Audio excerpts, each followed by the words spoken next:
Le président Ibrahim Traoré s'est adressé à la jeunesse. Comme nous le savons, le Burkina Faso, c'est un pays des hommes intègres. Il s'est adressé à la jeunesse pas pour flatter, pas pour séduire, mais pour éveiller les consciences. Jeunesse du Burkina Faso, lève-toi. Un coup de tambour dans la nuit. Il parlait de patrie, de courage, de sacrifice. Il nous regardait droit aux yeux et nous demandait: que faisons-nous pour notre terre? Il dénonçait l'ennemi qui vient de loin, mais aussi ceux qui trahissent l'intérieur du pays. Il refusait le silence, la peur, l'inaction. Il exigeait l'engagement, la foi et le travail. Il appelait à un nouveau départ, à une nouvelle conscience. Pas une jeunesse perdue sur TikTok, mais une jeunesse debout, armée d'idées et de convictions. Une jeunesse qui ne fuit pas, qui construit, qui plante des arbres là où d'autres sèment la guerre. Ibrahim Traoré, ces jours-là, ne faisait pas campagne.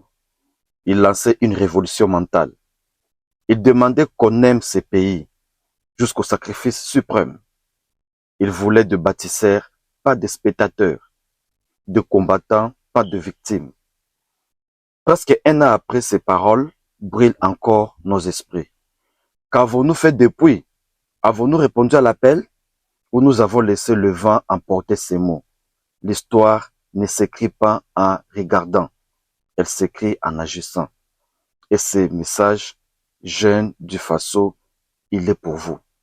Nous allons suivre Monsieur le Président de la République du Burkina Faso pendant ce discours de près de 15 minutes et nous allons nous retrouver juste après pour faire les décryptages. Merci beaucoup.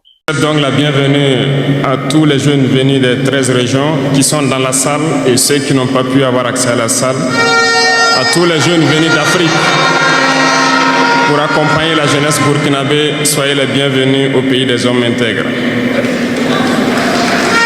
J'irai rendre un hommage vibrant à nos vaillantes forces de défense et de sécurité et nos vaillants VDP qui se battent jour et nuit pour que le Burkina Faso soit et tienne debout.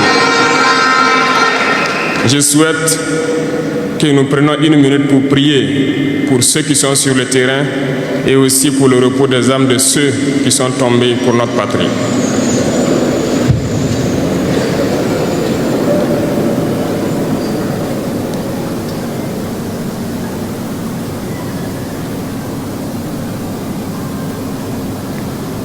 Je vous remercie.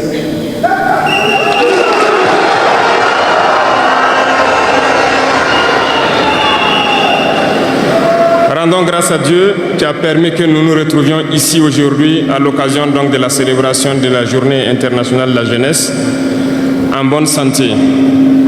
Je le dis très souvent parce que l'être humain oublie souvent Dieu lorsqu'il n'a pas de problème, lorsqu'il est dans le bonheur. Mais quand viennent les soucis, c'est là qu'on se rappelle de Dieu. Rendez grâce tous les jours pour le souffle de vie et pour la santé. Jeunesse. Jeunesse du Burkina, jeunesse d'Afrique. La jeunesse, cette phase de la vie où l'on a assez de force, assez d'énergie, comme le paraphrasait donc le slammer qui vient de passer. La jeunesse, c'est l'époque où on n'a pas assez de temps. Nous devons profiter du temps qui nous est donné, utiliser l'énergie nécessaire pour atteindre nos objectifs, pour changer le monde, changer notre monde, changer le monde des autres, positivement.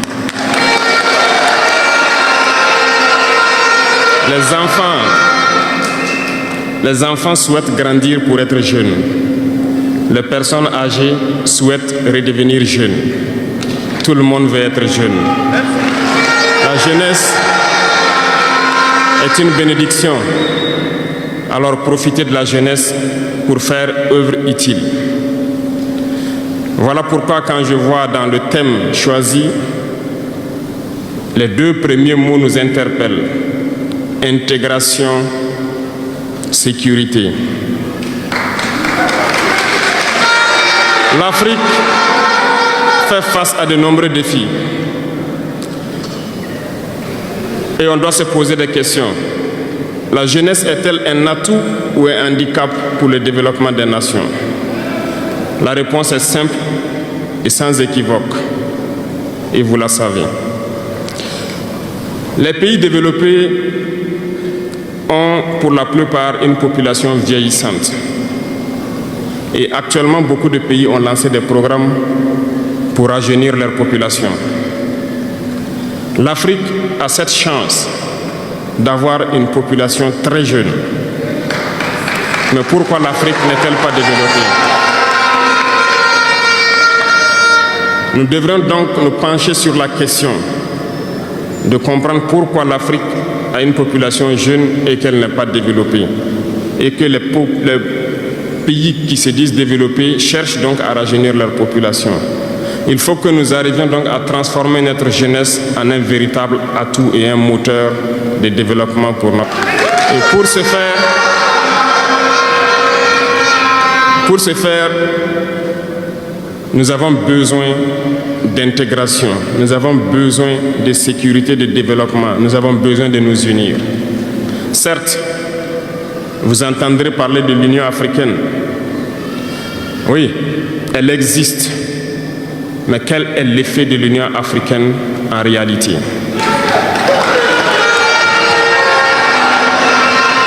Nous ne pourrons pas parler d'intégration dans le thème et de ne pas parler de l'Union africaine. Parce que c'est cette organisation qui devrait nous unir, créer l'intégration réelle. Mais nous sommes au regret de voir ces guerres qui persistent sur le continent africain, qui tuent des millions de jeunes, et que cette organisation, qui est à la tête d'États pourvus d'armées, n'arrive pas à s'organiser pour soutenir certains pays. L'union n'est pas juste un mot.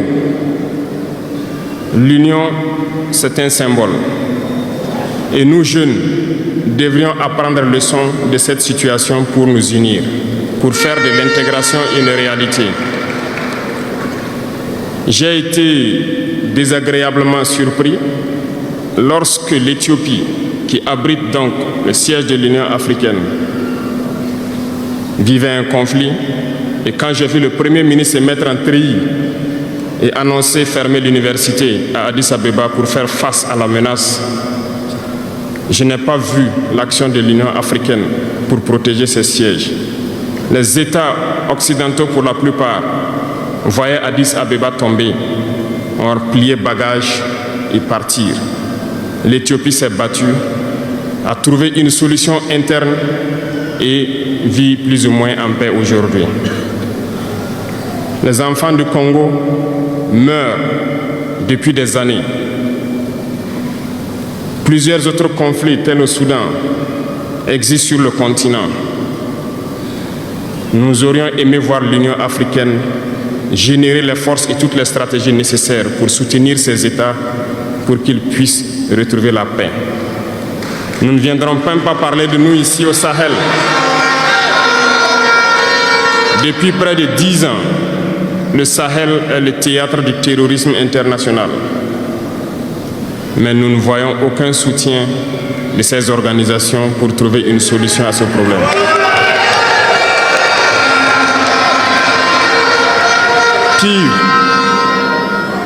Pire, il y a quelques jours de cela, un pays étranger à l'Afrique a annoncé ouvertement avoir soutenu et participé à une attaque lâche, terroriste et barbare contre des forces de notre confédération à Tinzaouaten. L'Union africaine n'a pipé aucun mot pour condamner cette ingérence. L'Union africaine n'a pipé aucun mot pour condamner cette ingérence d'un État extérieur à l'Afrique dans les affaires internes de nos États. Et ce coup de gueule, je souhaiterais qu'ils l'entendent et qu'ils sortent donc de leur silence et poser des actes pour que la jeunesse puisse croire en l'Union africaine. Merci. Il nous faut nous unir. Il nous faut nous unir et la seule manière de s'unir, c'est de se parler, de se comprendre et de pouvoir donc asseoir les bases de cette unité-là. Et jeunes, laissez-moi vous dire que pour s'unir, il y a 3 mots, 3 grands vices qu'il faut bannir de nos comportements et de notre vie. Je parle de la lâcheté, la traîtrise et l'incompétence.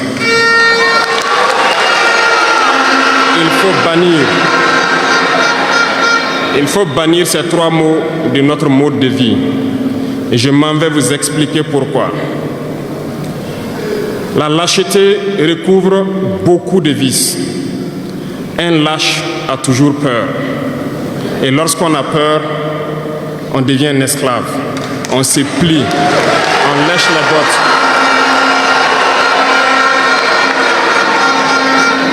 Nos ancêtres n'ont pas été lâches. Et si nous sommes lâches, nos enfants vont nous poser des questions. Imaginez qu'au Burkina, nous refusions de nous battre et nous acceptons de nous soumettre, de vivre l'esclavage. Demain, nos enfants grandiront. Ils se poseront des questions. Nos parents ont-ils été des lâches pour nous laisser dans l'esclavage? Que nous soyons vivants ou morts, nous allons le ressentir. Le lâche a peur. Et les impérialistes ont compris, ils essaient de faire peur aux leaders pour que vous soyez des lâches. Parce que quand vous êtes un lâche, tous les autres vices peuvent naître. On fait tout pour que nous ayons peur. Ils viennent dans nos palais, ils nous menacent directement ou des menaces voilées. Bien sûr, nous répondons comme il le faut. Ils essaient de... Avez-vous déjà rencontré quelqu'un qui a appris à parler anglais avec confiance et aisance grâce à Duolingo? Nous faire comprendre. Ils prennent chaque fois des exemples. Ils nous diront, vous savez, Thomas Sankara a essayé de faire comme ça, mais il est où? Il est mort. Le président haïtien, il a essayé de faire comme ça, il est où? Il est mort. Kadhafi a essayé comme ça, il est où? Il est mort. Voilà des propos qu'on nous tient de manière voilée pour nous faire peur. Et puis, nous voyons aussi souvent certains jeunes essayer d'emboîter le pas d'une autre manière. On peut les entendre dire, telle personne a régné ainsi, il est à la CPI. Telle personne a régné ainsi, il est en prison. Tout ça pour essayer de nous faire peur, pour qu'on devienne des lâches. Mais je pense qu'ils n'ont pas compris quelque chose. Quand nous disons la patrie ou la mort, nous vaincrons, ce n'est pas qu'une phrase. Ce n'est pas qu'une phrase, ça a tout son sens. Nous n'avons pas peur et nous n'aurons jamais peur. Nous continuerons notre lutte.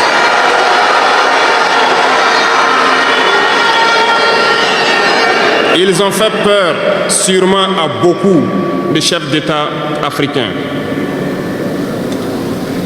Vous voyez, souvent quand on s'exprime ou lorsqu'on a l'occasion d'être dans certaines situations à l'extérieur, nous tenons souvent des propos pour interpeller les chefs d'État africains pour qu'on se réveille, prendre soin de notre jeunesse pour pouvoir amorcer notre développement réel. Nous sommes souvent mal compris. Certains ont riposté publiquement à nos propos parce qu'ils se sentent indexés.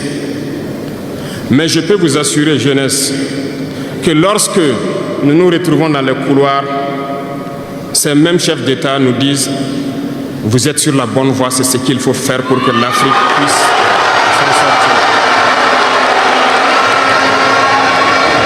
Alors, nous leur posons des questions à savoir pourquoi vous ne faites pas comme nous, pourquoi vous ne nous accompagnez pas. Certains nous disent qu'ils ont les mains liées, certains nous disent qu'ils ne peuvent pas. Chers aînés, chefs d'État africains, du haut de cette tribune, donc, je souhaiterais dire que les peuples africains sont les peuples les plus pacifiques. Lorsque vous reconnaissez un tort, il faut le dire au peuple. Que nous n'ayons pas peur demain de sortir et dire au peuple, nous nous excusons, nous avions été compromis, nous avons des biens mal acquis, on nous a compromis par plusieurs choses et que nous demandons pardon et nous revenons sur la bonne voie. Et de commencer à travailler réellement pour l'indépendance de nos États et notre émancipation. Et je pense que c'est possible.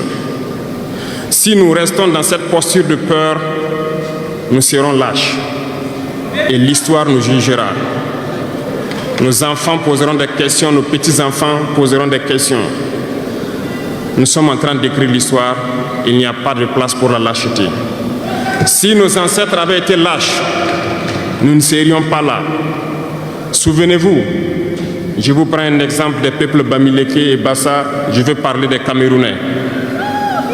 L'Union des populations du Cameroun, qui depuis les années 50 a commencé une lutte implacable contre les colons. Mais ils ont été massacrés. Les armées coloniales françaises en son temps ont déversé des bataillons d'infanterie, des chars, des hélicoptères, ont anéanti des villages entiers. Les tortures les plus inhumaines ont eu lieu en cette période. Vous pourrez faire des recherches sur ce qu'ils appelaient la balançoire ou le bac à ciment. Des centaines de milliers de populations ont été décimées ainsi en Afrique parce qu'ils ont osé demander aux colons de quitter leur terre. Ça a abouti à une guerre civile qui a duré plusieurs années. C'est pour dire que des gens ont osé, ont affronté à main nue les impérialistes pour que nous soyons là. Il n'y a pas de raison que nous ne puissions pas affronter les impérialistes pour que nos générations à venir puissent vivre.